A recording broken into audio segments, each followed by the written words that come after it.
இன்னைக்கு நான் எதுவும் கெட்ட வார்த்தை பேசல. ஒரு கொம்பு அறுத்து எடுத்துட்டாங்க, அதனால ஒரே ஒரு கொம்பு தான் இருக்கு. ஆக்சுவலாக நான் வரக்கூடாதுன்னு நினச்சேன். ஒரு 1 year I want to take a sabbatical leave on the stage, from the stage or whatever it is. Sir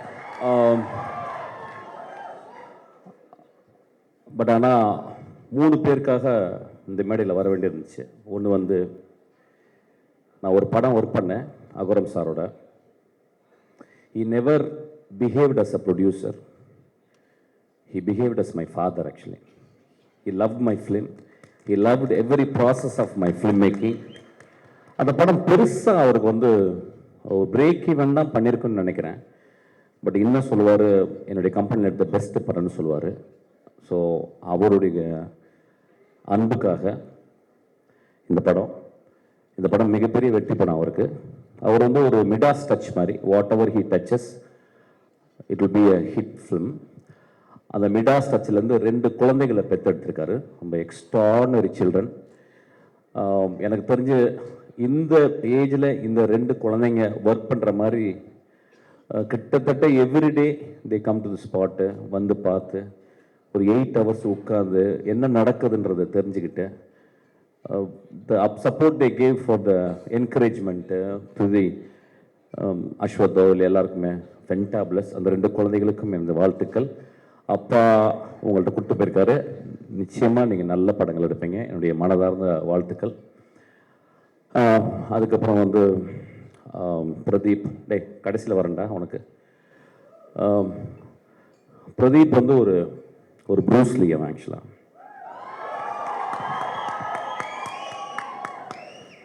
இன்னும் அவன் எதுவும் ஃபைட் படம் பண்ணலை, ஒரு வேளை என்கிட்ட பண்ணாலும் பண்ணுவான்னு நினைக்கிறேன்.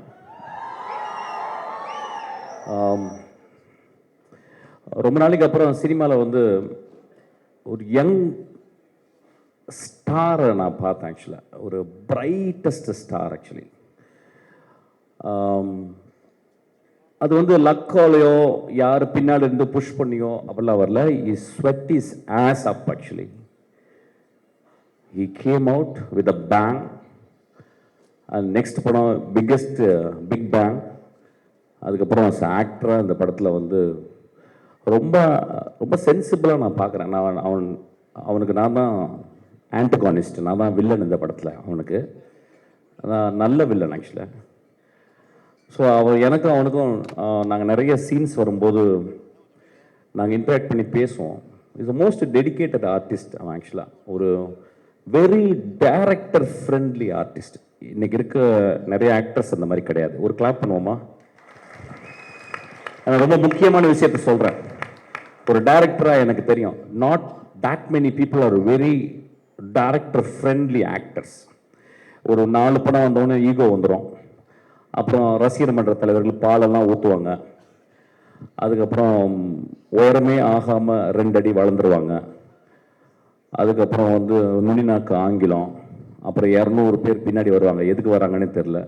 தென் they forget actually. But on the ஸ்பாட்டில் மோஸ்ட் ஹம்பிளஸ்ட் ஆக்டராக நான் அவனை பார்த்தேன். என் தம்பி இருக்கான் விஜய் சேதுபதி. அது இந்த இடத்துல பேசக்கூடாது, நான் ட்ரெயினில் பேசிக்கிறேன். ஸோ அவன் ரொம்ப ரொம்ப ஹம்பிளாக. இப்போ வேற ஏதாவது பெரிய ஆளை சொன்னால் சொல்லுவாங்க உடனே அடுத்த படத்துக்கு ஐஸ் வைக்கிறதுக்காக பேசுகிறாங்கன்னு. ஒரு வெங்காயமே வேணாம், பிரதீப் எனக்கு படம்லாம் கொடுக்க வேண்டாம் நீ. ஒரு கேரக்டரை ஆக்டர் ப்ரிப்பேர்ஸ் அப்படிம்பாரு ஸ்டானிஸ்லாவ்ஸ்கி. அதை படிச்சிருக்கானு தெரியல, நான் படிச்சிருக்கேன். பட் ஆனால் அவன் வந்து very few books he has read on film making, like save the cat அந்த மாதிரி 2-3. So he is so meticulous about his character. அவன் dialogue it was very astounding to be with him actually. எனக்கு இந்த ஒரு சின்ன ஏஜில் இவ்வளவு ரசிகர்களை வந்து அவன் எப்படி, நான் நிறைய அவனை பற்றி எங்கள் அசிஸ்டன்ஸ்லாம் பேசியிருக்கேன் ஆக்சுவலாக. நான் சொல்லும்போது அசிஸ்டன்ஸ் நம்ப மாட்டாங்க அசிஸ்டன்ஸ், ஏன்னா அசிஸ்டன்ஸ் என்னை விட திமிரு பிடிச்சவங்க. அவன் இல்லைடா அவன் ரொம்ப பிரைட் ஃபெல்லோடா, அவனுக்கு ரொம்ப இருக்குண்ணா. சார் என்ன சார் சொல்கிறான், என்ன பெரிய வெங்காயமா சார் அப்படிம்பாங்க. இல்லைடா வெங்காயம் தான் அவன் வந்து அவனுடைய டெடிக்கேஷன் நான் பார்த்தேன்டா. அப்புறம் ஒரு ஒரு குசாட்டிக் சென்சிபிலிட்டி அவன்கிட்ட இருக்குது. ஒரு சென்சிபிலிட்டி, ஒரு மாதிரி சென்சிபிலிட்டிடா அது வந்து அவன் டெவலப் பண்ணியிருக்கான். I think is going to scale heights. அவங்க கூட ஒர்க் பண்ணது வந்து ரொம்ப ப்ரௌடாக ஃபீல் பண்ணுறேன். அதுக்கப்புறம் தம்பியோட ஒரு நாள் அவங்க கூட ஒர்க் பண்ணேன். ஸோ ஐ திங்க் நாங்கள் ஒர்க் பண்ணிகிட்டே இருக்க போகிறோம் நிறையா ஆஸ் அன் ஆக்டராக.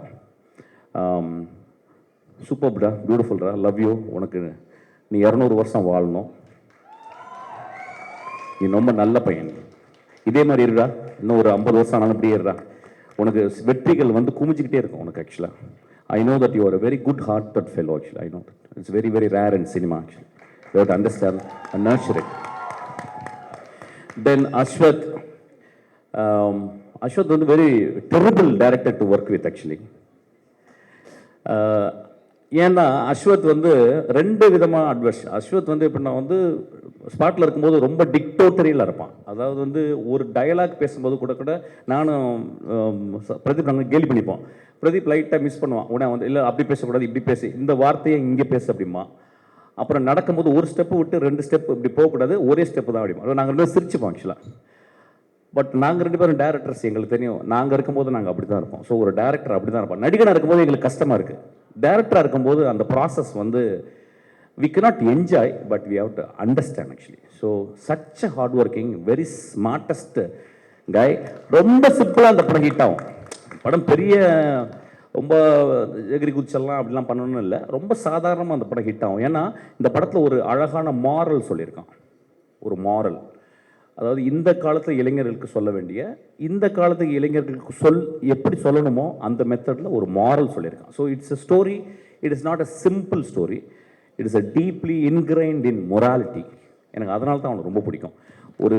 ஒரு காலேஜ் பையன் வாழ்க்கையில் எப்படி இருக்கணும் அப்படின்றத அவன் அனுபவத்தை வச்சு வீவ் பண்ணி சொல்லியிருக்கான். So it is a very very important film. சொன்ன விதம் வந்து ரொம்ப ஹாப்பியாக, என்னை மாதிரி சீரியஸாக சொல்ல மாட்டான். எனக்கு வந்து இப்போ நான் வந்து ஒரு லஞ்சு சாப்பிட்டேன்னா அட்லீஸ்ட் ஒரு தலையாவது அந்த லஞ்ச் பாக்ஸில் மேலே இருக்கணும், இல்லைன்னா லஞ்ச் சாப்பிட்ட மாதிரி இருக்காது. பட் அவன் ரொம்ப கூலாக நிறைய பெண்கள்லாம் வச்சு ரொம்ப ஹாப்பியாக சொல்லியிருக்கான். It is a methodology, different methodology. But is a very very meticulous director. Direct பண்ணும்போது நிறைய டேக்ஸ் வாங்குவான். அதுதான் ரொம்ப சந்தோஷப்பட்டு நான் டப்பிங்கில் போயிட்டு அப்பா ஃப்ரீயாக போனேன்னா டைரக்ஷனோட டப்பிங்கில் நிறையா டேக் எடுத்தான். நான் வந்து ஒரு 4 டிஸ்பிளேஸ்மெண்ட்டு, ஒரு நிறைய ஊர்கள், காரைக்குடி, திண்டுக்கல், மதுரை, மெட்ராஸு, யூரோப்லாம் நிறையா போயிட்டு வந்திருக்கேன்னா. ஆனால் அவன் ஒவ்வொரு வார்த்தையும் சொல்லிக் கொடுப்பான். சார் இங்கே வாங்க அப்படின்றத இங்கே வாங்கன்னு சொல்லுங்கள். நான் சொல்லுவேன் இங்கே வாங்க, இல்லை சார் அப்படி சொல்லக்கூடாது, இங்கே வாங்க அப்படி சொல்லுங்கள் சார். எனக்கு ஒன்றும் டிஃப்ரென்ஸே புரியாது. கடைசியில் அவன் சொல்ல நான் திருப்பி பீட் பண்ணி அவன் சொன்ன மாதிரி இங்கே வாங்க அப்படிம்பேன். ஆக்சுவலாக அந்தளவு மெட்டிகுலஸ்ஸு. இது ஏன் சொல்ல வரேன்னா, தீஸ் ஆர் ஆல் ஸ்ட்ரெங்க்ஸு. இதை ஏன் நான் ஹைலைட் பண்ணி பேசினா, தீஸ் ஆர் ஆல் ஸ்ட்ரென்த்து. நீ கடைசி வரைக்கும் அப்படி தான் இருக்கணும். You are going to scale heights again. But என்னென்னா நான் என்ன சொல்லுவேன்னா, அடுத்து உடனே இன்னொரு ஜாக்பாட் அடிச்சிட்டேன், சிம்புக்கு படம் பண்ணிட்டேன். மை அட்வைஸ், ஏன்னா ஏன் சொல்கிறேன் அட்வைஸ் சொன்னேன்னா, என்னுடைய நிறைய லெக்சர்ஸ் வந்திருக்கான். அதை வந்து ரொம்ப ஹம்பிளாக என்கிட்ட சொல்லியிருக்கான். உங்கள் இன்டர்வியூஸு, உங்களுடைய லெக்சர்ஸ்லாம் நான் கண்டினியூஸாக வந்து பார்ப்பேன் சார், பெரிய இன்ஸ்பிரேஷன்ஸாக சொன்னான். நான் என்ன பண்ண சொல்கிறேன்னா, இப்போ you are a very very talented man. The stories which you are telling is to next steps. And I want you to have a big leap into an extraordinary storytelling because you have to live up to that. You have a greater talent. You please understand that. அவனுக்கு ஒரு பெரிய claps கொடுங்க. இந்த படம் வெற்றி படம், அடுத்த படமும் வெற்றி படமாக தான் இருக்கும். ரொம்ப சென்சிபிளாக ஒர்க் பண்ணுறான். இதை நிறைய அசிஸ்டன்ட் டைரக்டர் வந்து புரிஞ்சுக்கணும். அவன் வந்து ஒரு ஷார்ட் ஃபிலிம் மேக்கராக இருந்து ஒரு இன்ஜினியரிங் படிச்சுட்டு கிராஜுவேட் படிச்சுட்டு வந்து சினிமா மேலே பேஷனாக இருந்துட்டு ரொம்ப அழகாக எப்படி கதை சொல்லணும்னு சொல்லியிருக்கான். ஆக்சுவலாக நாங்கள் ஒரு கேள்வி கேட்கும்போது அதுக்கு வந்து 6 பதில் வச்சுருக்கோம் ஒவ்வொரு கேள்விக்கு. So it is so beautiful to work with him. வேறு என்ன பேசுறது, ஒரு கான்ட்ரவர்சியெல்லாம் பேசுறதுக்கு எனக்கு டைமும் இல்லை, நான் சீக்கிரமாக போகிறேன். பேட் கேர்ள்னு ஒரு படம் வரவே இல்லை. அதை வந்து அமுக்கிட்டோம். அதுக்கு பல காரணம் சொல்லிட்டோம். அந்த பேட் கேர்ள் எடுத்தது ஒரு பெண். அது பல காரணங்கள் இருக்கலாம். அதுக்கு போராட வேண்டிய காரணம், அதுக்கு வந்து எல்லாமே சொல்லலாம். ஆனால் ஒரு பெண் எடுக்கப்பட்ட ஒரு படத்தை வெளியே வரவிடாமல் ட்ரைலர் வந்ததுனால அந்த படத்தை கீழே போட்டு அமுக்கிறது வந்து இட் இஸ் ஸோ அன்ஃபேர். இங்கே நம்ம ஒரு நல்ல படத்துக்காக உட்காந்து, ஜாலியான படத்துக்காக எல்லாரும் கை தட்டுறோம். ஒரு பெண் உள்ளே உட்காந்து கலங்கிக்கிட்டே உட்காந்துருக்கா. எனக்கு அது மனசாட்சியை உறுத்துது. So I just want to talk about this, I want to record this. So சினிமாவில் இருக்கவங்க எல்லாருமே சேர்ந்து, ஈவன் பொலிட்டிஷியனோட பேசி, அதை கட் பண்ண வேண்டிய இடத்த கட் பண்ணி சென்சார் பண்ணி அந்த படத்தை திரைக்கு கொண்டாடணும். ஒரு பெண் டைரக்டர் ஆகணும் ரொம்ப இம்பார்ட்டன்ட். It's very important. ஒரு 40 வருஷத்துக்கு 20 வருஷத்துக்கு ஒரு பெண் டைரக்டர் தான் வரா. அந்த பெண் வரணும். அந்த படத்தில் நிறைய விஷயங்கள் சொன்னாங்க. ஆனால் எக்ஸ்ட்ராடனரி ஃபில்ம் மேக்கிங் அந்த படத்தில் நான் ட்ரைலரில் பார்த்தேன். So we have to, it is not that we should talk against people, politicians or something. அவங்க சொல்கிற நியாயம் இருக்கும். பட் எல்லாருமே கருணையோடு நினைத்து பார்த்து அந்த பெண் குழந்தை ஒரு படத்தை செய்திருக்கிறாள். அந்த படத்தை வெளிவரதுக்கு நம்ம எல்லாரும் கேட்டுக்கணும், கெஞ்சி கேட்டுக்கணும்னு நான் கேட்டுக்கிறேன். Thank you so much. Thank you so much sir. So it's a great evening. அவ்வளோதான். I am getting bored. I am leaving. Thank you sir. Thank you sir. Sir ஒரே ஒரு உங்கள் பெர்மிஷனோட ஒரே ஒரு கேள்வி மட்டும் சார். கேள்வியா? ஆமாம் சார். அங்கே காட்டுறீங்க. அங்கதான் சார் வருது. ஓகே சார், நீங்கள் இப்போ ட்ரெயிலரில் பயங்கரமான பிரின்சிபலாக வந்திருப்பீங்க. ஒரு ஸ்டூடெண்ட்டையும் பார்த்த உடனே உங்கள் டாப் ஆஃப் த மைண்டில் ஏதாவது ஒன்று தோணும். ஒரு சில ஸ்டூடெண்ட்ஸோட ஃபோட்டோ போகிறோம், உங்களுக்கு என்ன தோணுதோ நீங்கள் சொல்லலாம் சார். டாப் ஆஃப் த மைண்டில் கெட்ட வார்த்தையில் ஏதாவது சொல்லிட்டு போகிறேன் சார். அதான் நீங்கள் ஸ்டார்டிங்லேயே சொல்லிட்டீங்களே சார் ஒரு வார்த்தை. பார்த்தலாமா சார்? பொறுக்கி, இனிய பொறுக்கி. Okay sir. பெரும்பொறுக்கி, இனிய பெரும்பொறுக்கி. இன்க்ரீஸ் ஆகினே போதே சார். இவளை நான் ரிஜெக்ட் பண்ணிட்டேன் என் படத்தில். நான் தான் ஃபஸ்ட்டு பண்ண வேண்டியது. ரொம்ப அழகாக இருந்தாங்கிறதுக்காக ரிஜெக்ட் பண்ணிட்டேன். ஏன்னா எனக்கு கொஞ்சம் மிட் ரேஞ்சில் வேணும். ரொம்ப டவுன் டு எர்த்தா பக்கத்து வீட்டு பொண்ணு மாதிரி வேணும். அவள் ரொம்ப அழகாக இருந்தா, அதனால ரிஜெக்ட் பண்ணேன். சாரி டி. You understand what I'm saying? You want me to say in English or Hindi? Okay, it doesn't matter. யாருன்னு கேட்பாரு? ஏய், இதெல்லாம் உன் ப்ரிப்பரேஷனா? சார், என்ன நீங்கள் ஏதாவது திட்டி நான் இவ்வளோ நாள் கெட்ட வார்த்தை பேசுறேன்னு நினைச்சேன்டா. டேய், so kind of you sir. Thank you. என்னை விட ஒரு நல்ல ஒரு இப்போ பார்ப்பீங்க பாருங்க. டேய் மாத்திரை ரொம்ப ஓகே. இல்லை, அந்த பையனை பற்றி சொல்லிடுறேன். சி, ஒரு சினிமாவில் நடிகனுக்கு நம்ம வந்து ஃபேன்ஸ் இருப்பாங்கல்ல, இப்போ வந்து ஒரு காம்பேர் பண்ணுறதுக்கு ஃபேன்ஸ் இருக்கும். Very important. Thank you sir. Okay, சீக்கிரம் மாத்திரு. ஒரு கண்ணு தெரியாத மான்ஸ்டர்.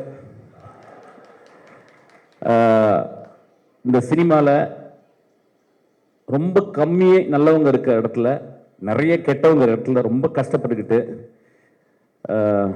ஏதோ மேனேஜ் பண்ணிக்கிட்டு சீக்கிரமாக சினிமா விட்டு வெளியே போகிற ஒரு director sir. Thank you so much. இல்லை சார், அந்த வார்த்தையை எங்களால் கண்டிப்பாக ஏற்றுக்க முடியாது. Thank you, cinema thank you. ரசிகரா கண்டிப்பாக ஒரு பெரிய கைத்தட்டல் சாருக்கும் இந்த இடத்துல கொடுக்கணும் அப்படின்றது ஆசை. தேங்க்யூ. நன்றி. Thank you and loads of love to you, sir. Thank you.